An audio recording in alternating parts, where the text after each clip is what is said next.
Hola, j'espère que tu vas bien, c'est WP Sensei et aujourd'hui on se retrouve pour une nouvelle vidéo où on va voir ensemble comment sécuriser un site WordPress en 2 étapes. Pour moi il y a vraiment 2 choses essentielles à faire sur un site pour le sécuriser et c'est ce qu'on va voir dans cette vidéo. Cette vidéo est sponsorisée par ODSwitch, je t'en parle plus tard en détail, tu vas voir que c'est un très bon choix pour avoir un WordPress sécurisé. Donc on attaque tout de suite, la première des choses à faire c'est d'installer un plugin de sécurité. Il en existe énormément, moi je te recommande fortement All-in-One Security qui est selon moi le meilleur plugin parce qu'il englobe tous les paramètres essentiels à mettre en place pour sécuriser un site sur WordPress et pas de paramètres en plus superflus qui viennent surcharger ton site pour pas grand chose.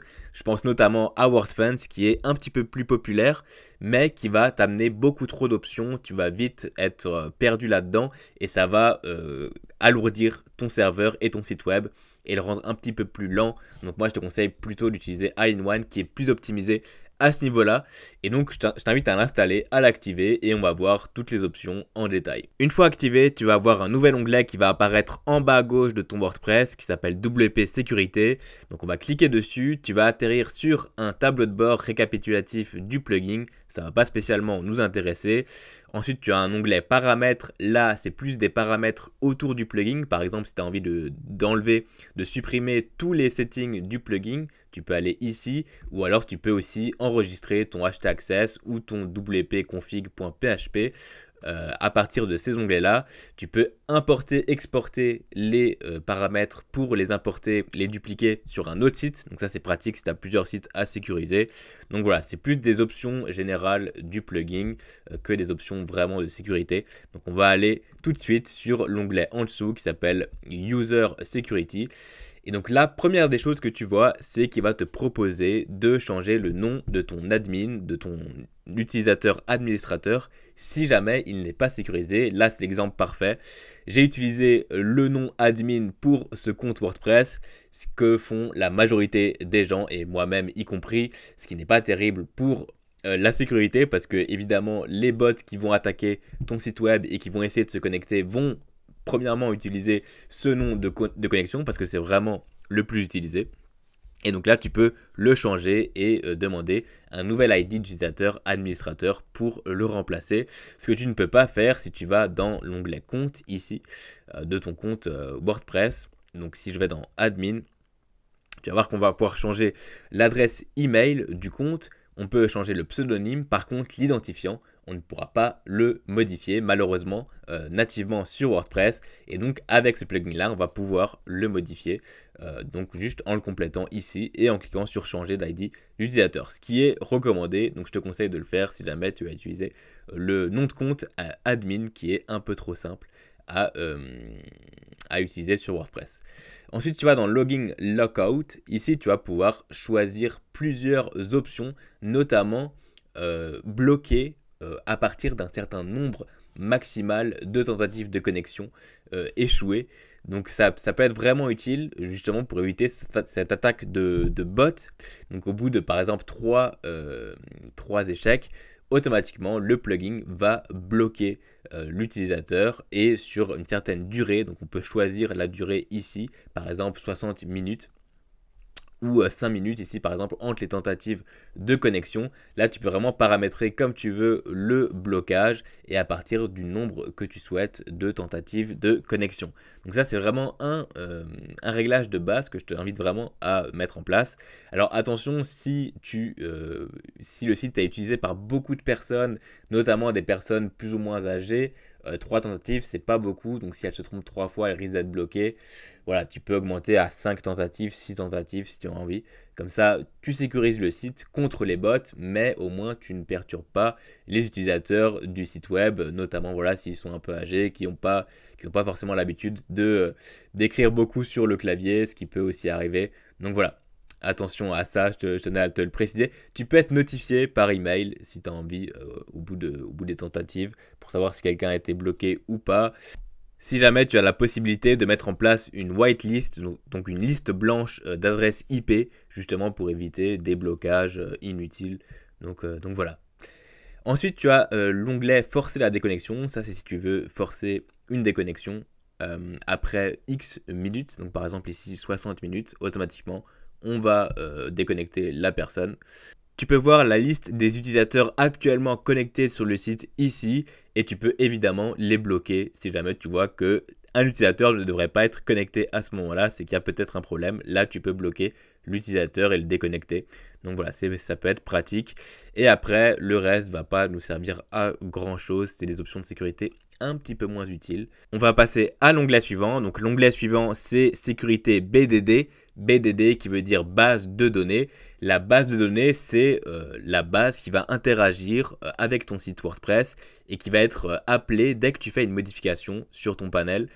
Et dès que voilà, un événement se passe sur ton WordPress, ça c'est interprété par la base de données qui après renvoie les informations. C'est vraiment la structure de ton site web.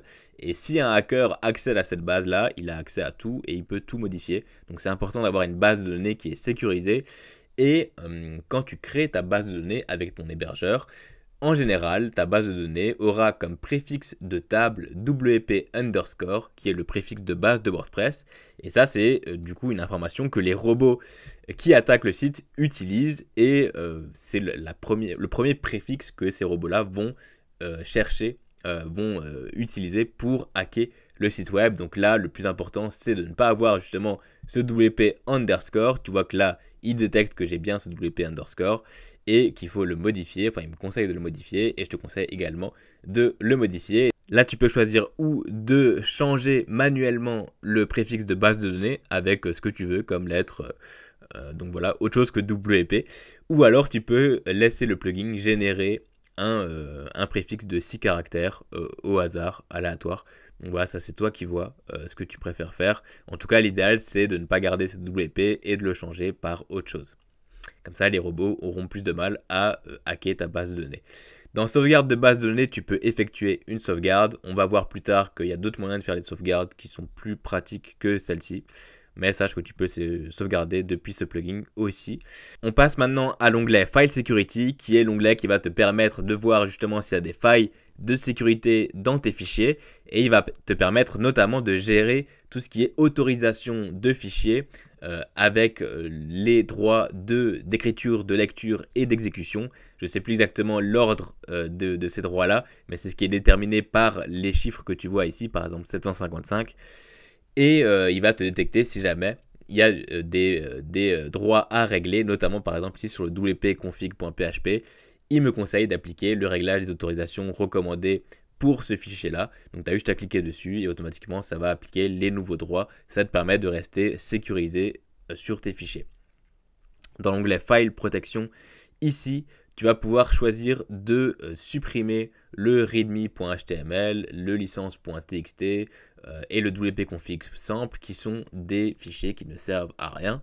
Donc tu peux choisir de les supprimer. L'onglet désactiver l'édition de fichiers PHP va te permettre de désactiver justement la possibilité de modifier des fichiers en PHP dans les onglets donc apparence éditeur de fichiers des thèmes et extension éditeur de fichiers des thèmes. Alors pourquoi faire ça? Parce qu'en fait si quelqu'un arrive à se connecter à l'interface de WordPress, il va pouvoir exécuter des codes en PHP depuis ces onglets là, alors que si on active cette protection là, il va plus pouvoir modifier tout ça et même s'il est connecté à WordPress, ça va être plus compliqué pour lui de hacker après derrière le site web et d'avoir des informations qu'on va retrouver dans la base de données par exemple, etc. Donc c'est une sécurité en plus que tu peux mettre en place. Dans l'onglet protection contre la copie, tu vas pouvoir ajouter un script qui va empêcher les internautes de faire des clics droits sur ton site web et de copier des éléments, que ce soit des textes ou des images. C'est plus une protection contre le plagiat et donc pour protéger ton contenu que protéger ton site web en lui-même. Mais voilà, si jamais tu souhaites le mettre en place, tu as juste à activer cette option-là et ça va désactiver le clic droit sur ton site web. Alors évidemment, les développeurs vont quand même réussir à contourner ça, mais ça te permet quand même de sécuriser un petit peu ton contenu contre le plagiat. Dans l'onglet cadre, là, tu vas pouvoir éviter que des internautes puissent récupérer ton site web et l'afficher en iframe n'importe où. Alors pour rappel, un iframe, c'est une fenêtre qui récupère ton site web et l'affiche dans un cadre. Et on va passer au prochain onglet. Donc le prochain onglet, c'est pare-feu. Et là, ça va te permettre notamment deux options. La première, ça va être de désactiver, donc de bloquer les accès aux fichiers XML RPC. Donc là, c'est un petit peu technique. C'est un fichier qui te permet tout simplement d'interagir avec ton site WordPress depuis des applications. C'est pas mal utilisé par exemple par des développeurs. Quand c'est un peu trop technique, n'hésite pas à demander à ChatGPT et il va te résumer à quoi sert tel ou tel fichier. Ça te permet de gagner du temps et de bien configurer tes options sur le plugin. Donc voilà. Ensuite, on a la même chose pour l'API REST. Alors l'API REST, c'est une API qui va permettre justement la communication aussi entre le site web et des applications.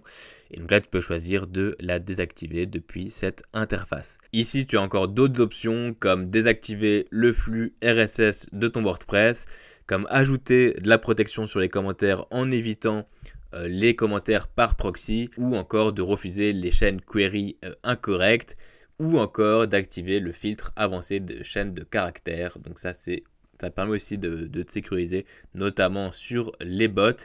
Et dans htaccess rules ici, donc htaccess qui est le fichier, un des fichiers les plus importants de ton WordPress, là tu vas pouvoir activer la protection de base du pare-feu et choisir par exemple aussi une taille maximale d'upload pour les fichiers, ce qui évite d'avoir justement des attaques où on upload énormément de fichiers en même temps et des fichiers très très lourds pour faire planter le serveur. Donc voilà. Ensuite, on a l'onglet Brute Force. Ça, c'est pour tout ce qui attaque de force brute. On va pouvoir modifier l'URL de la page de connexion. Donc de base, l'URL de WordPress, c'est wp-admin.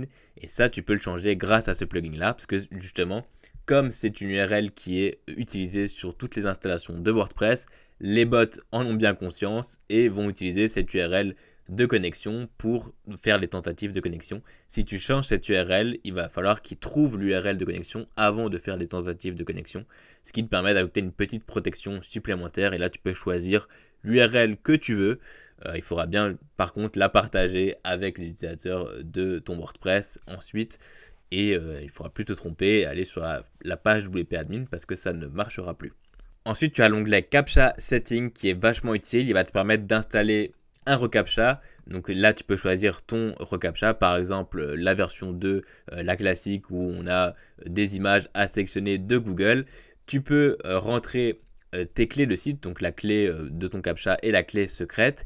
Et ici, ce qui est vachement bien, c'est que pour les inscriptions à ton WordPress ou à ton WooCommerce, si jamais tu as une boutique en ligne, tu vas pouvoir ajouter ce reCAPTCHA sur tous les formulaires, ce qui te permet d'éviter d'avoir des inscriptions frauduleuses ou des envois de formulaires frauduleux sur ton site web. Le dernier onglet très utile dans cette section, ça va être détection d'erreurs 404. Ça va te permettre de voir s'il y a des erreurs 404 qui sont exécutées sur ton site web. Et ça, c'est plus point de vue SEO, ça va te permettre de voir s'il y a des redirections à mettre en place justement pour ne pas perdre de jus SEO. Donc voilà, je t'invite à activer cette option, notamment pour optimiser ton référencement. J'en ferai peut-être une vidéo plus tard à ce sujet. Ensuite, tu as l'onglet prévention de spam. Ça t'évite d'installer un plugin supplémentaire pour, contre le spam du coup. Et là, ça va te détecter si jamais les utilisateurs qui écrivent un commentaire sont des utilisateurs robots, donc potentiellement des spammers. Donc je t'invite à activer ces options-là aussi. Ensuite, on a l'onglet Scanner. Ça va être pour voir s'il y a des fichiers malveillants sur ton site web. Tu as juste à cliquer sur le bouton Scan Now et ça va scanner ton site web et te faire un petit bilan. Tu peux aussi choisir d'analyser automatiquement les fichiers tous les X temps, par exemple toutes les 4 semaines, et envoyer un courrier si jamais il y a un problème de détecter sur ton adresse email. Donc ce qui est pas mal aussi. Ensuite, tu as l'onglet Tools. Donc là, c'est pour des outils. Tu vas pouvoir avoir un outil d'analyse de mot de passe. Il va t'indiquer si ton mot de passe est sécurisé ou pas. Parce que la base de la sécurité, c'est quand même d'avoir un mot de passe un minimum sécurisé avec des chiffres, des caractères spéciaux, des majuscules, etc., etc. Donc attention à avoir un mot de passe sécurisé. Tu peux le tester ici. Il va te dire si jamais il n'est pas assez sécurisé. Et ensuite, tu as l'onglet Two-Factor Authentification. Donc là, c'est pour justement mettre en place la double authentification, ce qui est pas mal en termes de protection. C'est juste un petit peu chiant à chaque fois pour se connecter, mais au moins, tu es tranquille et ça évite de se faire attaquer. Donc je t'invite à l'activer. Pour ça, tu as juste à scanner le QR code via ton téléphone et utiliser une application comme Google Authenticator qui marche très bien et ça va te permettre d'activer tout ça très facilement. Tu peux te passer de ce type de plugin si jamais ton hébergeur est très sécurisé et c'est maintenant que je te parle de O2Switch et de leur solution intégrée de sécurité qui est vraiment incroyable. Donc là on est sur le panel de O2Switch et tu vois que tu as un onglet Tiger Protect. Si on clique dessus, on va pouvoir accéder à des paramètres de protection directement intégrés à l'hébergeur. Ça te permet d'éviter d'installer un plugin comme on l'a vu tout à l'heure et donc d'avoir un site qui tourne plus rapidement. Tu peux choisir de combiner les deux. Attention à ne pas activer les mêmes paramètres de protection, ça sert à rien pour le coup et ça risque même de créer des conflits. Donc attention à ça. Mais les options de base de O2Switch suffisent largement à la protection de ton site WordPress et c'est un des seuls hébergeurs à ma connaissance à proposer autant de protection sur ses serveurs, ce qui est vraiment très agréable. Donc on va faire un petit tour de leurs paramètres histoire de te donner une idée. Donc déjà tu as la sécurité par défaut de O2Switch qui est activée, donc ça évidemment on la laisse activer. On peut choisir de contrôler si une requête à destination des pages d'administration est bien réalisée depuis un vrai navigateur ou pas. On peut bloquer l'accès aux fichiers de développement, on peut bloquer l'accès direct aux fichiers PHP. On peut se mettre en mode je suis attaqué, ça c'est une sécurité qui vérifie que les requêtes à destination du site sont réalisées par de vrais navigateurs web. Ensuite, dans l'onglet WordPress, on va pouvoir justement contrôler les requêtes du fichier XML RPC, donc le fichier dont on parlait tout à l'heure. On peut mettre en place un taux limite sur le WP Login, donc le WP Admin, la page de connexion. Et on peut bloquer l'accès direct au fichier PHP sensible de WordPress. Dans l'onglet robots, on va pouvoir contrôler les requêtes venant des robots SEO. Donc ça, c'est vraiment quelque chose qu'on n'a pas sur le plugin qu'on avait tout à l'heure. C'est un truc en plus qui va permettre de bloquer ou limiter les accès venant des robots comme Majestic SEO, SEMrush, Ahref. Voilà, donc vraiment les outils SEO très connus. Donc pour éviter d'avoir ce type de navigation sur notre site web. On peut contrôler les requêtes venant des robots malveillants ou suspect. On peut contrôler les requêtes venant de faux robots Google Bot. Ça, c'est aussi des attaques qui sont récurrentes. Et on peut contrôler les requêtes n'ayant pas de user agent. Donc, user agent, c'est tout simplement les requêtes provenant des moteurs de recherche. Là, ça permet d'éviter d'avoir d'autres types de requêtes sur le site web. Donc là, je t'invite vraiment à activer ces options-là, notamment pour ton SEO, ça peut être intéressant et pour éviter aussi d'être trop contrôlé par la concurrence ou par tout simplement des outils qui vont naviguer sur ton site web pour pas grand chose. Dans adresse IP, on peut bloquer le trafic venant des adresses IP du réseau Tor. Ça, c'est tout simplement pour éviter justement du trafic qui est potentiellement pas très bienveillant. Ensuite, on a la possibilité de bloquer le trafic venant des adresses IP ayant une mauvaise réputation. Exactement pareil. Là, ça permet aussi d'avoir un peu plus de sécurité à ce niveau-là. Et on a le mode security. Ça permet d'ajouter un pare-feu qui analyse et filtre les requêtes entrantes du site internet. Ça, c'est automatiquement activé. Et ensuite, sur le cPanel, tu as une autre option, si tu descends un petit peu, qui est Immunify 360.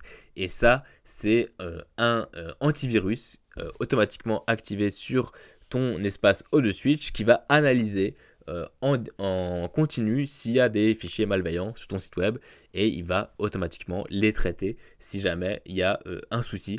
Donc c'est un peu la même chose qu'on a sur notre plugin ici, sauf que là c'est en plus puissant et c'est en automatique directement sur ton serveur, donc ça sera mieux pour ta sécurité.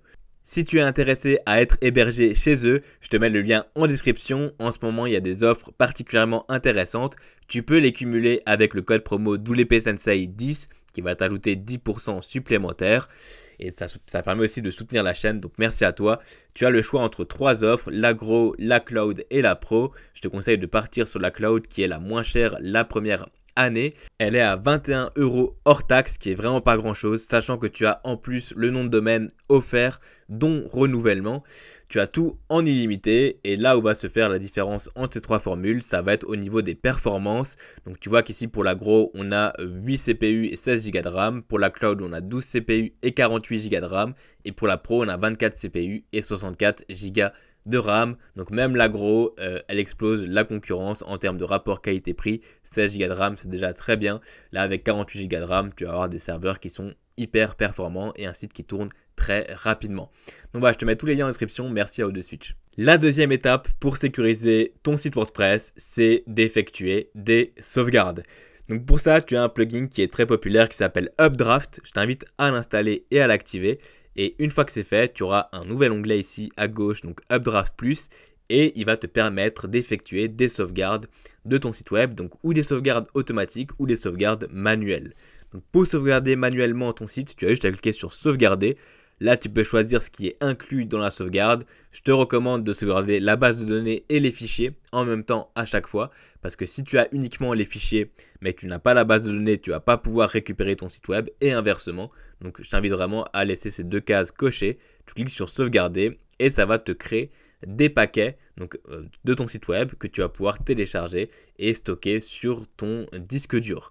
Donc, moi, je t'invite vraiment à le faire manuellement de temps en temps et de conserver des sauvegardes sur ton disque dur. On va voir après qu'on peut effectuer des sauvegardes depuis l'hébergeur, mais je t'invite toujours à le faire aussi manuellement et d'avoir des sauvegardes sur ton disque dur. Ça te permet d'être plus sécurisé. Donc là, tu vois que la sauvegarde a bien été générée et tu peux choisir ce que tu télécharges. Donc là, je t'invite à cliquer sur tous les boutons. Donc base de données, extension, thème, téléversement, etc., etc.